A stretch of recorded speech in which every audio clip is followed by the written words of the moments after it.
between. You know how can you do it? Yeah? Put it on.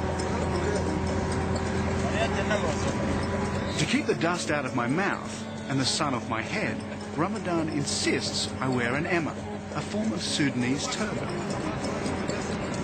That's right.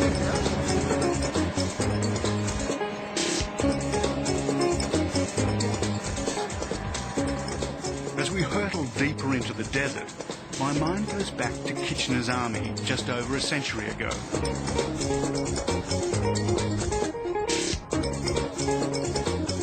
"25,000 men marching through this desert. I'm glad I was born in the age of motorized transport."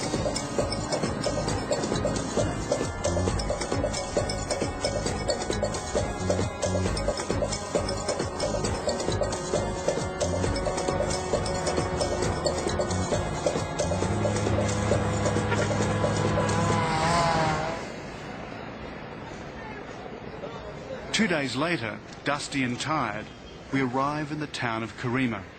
And before we say our goodbyes, Ramadan helps me to find a hotel.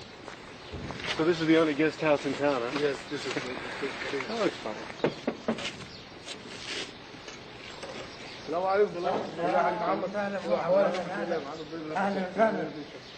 Okay, thank you. See you. It was great having such a knowledgeable guide. Okay, thank you for you.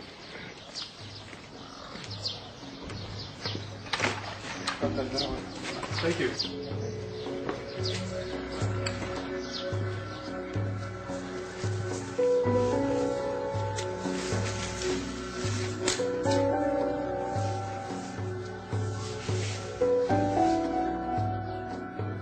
And as I drift off to sleep, my mind goes back to Nubia and that ancient African empire. I'm about to enter a land of pyramids and temples built by the Black Pharaohs thousands of years ago. This was the place from where they set out to dominate much of the known world. It was also the place where the kings became gods.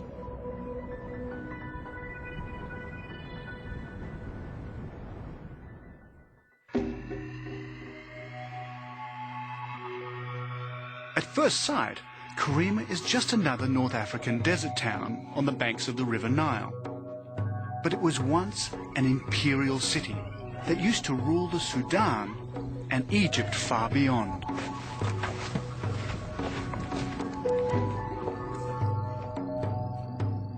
Towering over Karima is Jebel Bakal. At its foot, temples and burial grounds dating back to the days of the Black Pharaohs.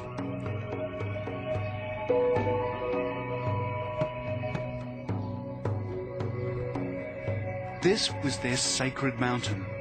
It was from here that they drew their royal power. And it was from here, nearly 3,000 years ago, that they launched their conquest of Egypt and beyond. In ancient times, this was the center of a belief system that linked gods and kings. It was here they believed heaven and earth were joined.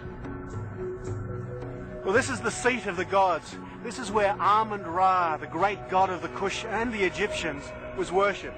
And from this pinnacle, there was a huge plaque of gold that shone out into the desert and declared to everybody that this was the center of Amun-Ra and the worship of their great god. And why wouldn't they think this place was sacred? It was the highest point in their firmament. From here, they could survey their capital, much of their kingdom, and its life-giving artery, the River Nile.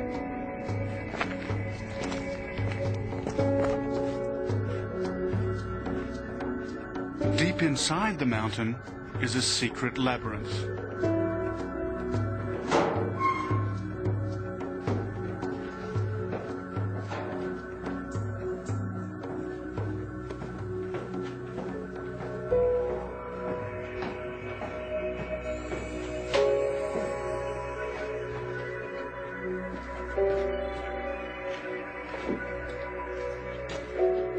On the walls are inscriptions that have survived nearly 3 millennia, their colors perfectly preserved in the dry desert air.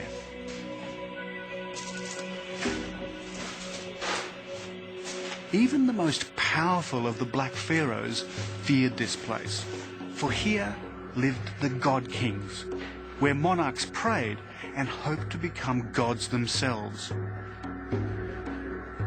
It was their belief in Amun-Ra that inspired their holy war to conquer Egypt.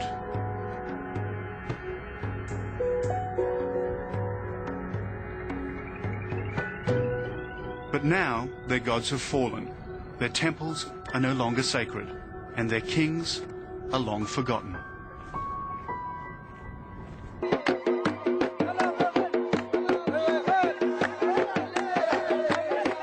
Back in town, there's an event on, a wedding. And weddings are the ultimate in Sudanese hospitality. The whole town celebrates. I'm in town, so automatically I'm expected to attend. It would be rude not to.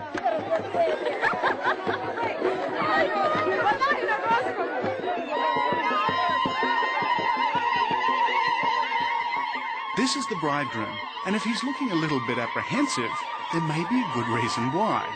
Most marriages in the Sudan are arranged, so it's quite possible he's never even set eyes on his future wife until today. Central to every marriage is the contract, normally drawn up after months and months of wrangling. So today's the day when the contract is supposed to be signed and the dowry paid. Well, the signing's almost finished, and after that, all the men are going to move out of here and join the women for what is only referred to as a festival. The problem is, they can't find the groom. The celebrant says a prayer. And suddenly, there's the sound of gunfire.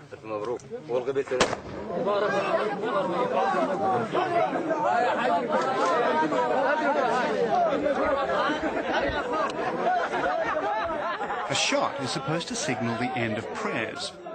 And then there's another shot for the signing of the contract. That's if this guy can get his gun to work. And I wish he'd stop pointing the damn thing in my direction. I half wonder if this is the origin of the phrase shotgun wedding.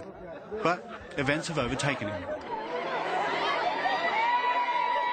They found the bridegroom, but he's about to leave.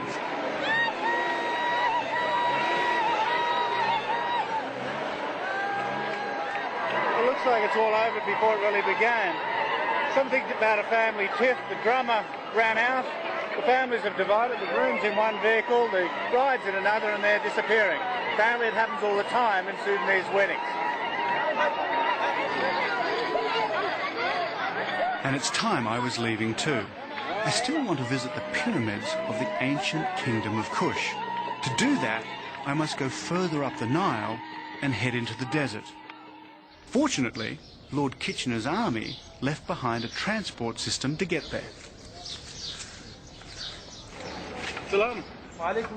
Karima Station looks as if it were built for an English country town, but there's not much English spoken here. So for me, buying this ticket is a bit of a lottery. I'm not really sure where I've actually bought the ticket to. Could have been Port Sudan. It was very cheap. It was only about $10. So if I get to Khartoum, it'll be a very cost-effective journey. The line goes from Karima up the Nile Valley, then hopefully south to Khartoum. On the way, I'll stop near Merowe. But for the moment, I just need to get on this train. The first thing to realise about trains in Sudan is that they're very crowded. I thought I'd got here early, but obviously not quite early enough.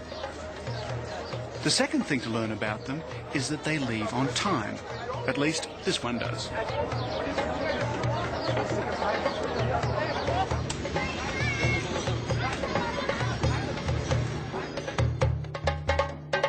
As we leave Karima, we travel through the thin green line, the narrow ribbon of fertility that owes its existence to the Nile.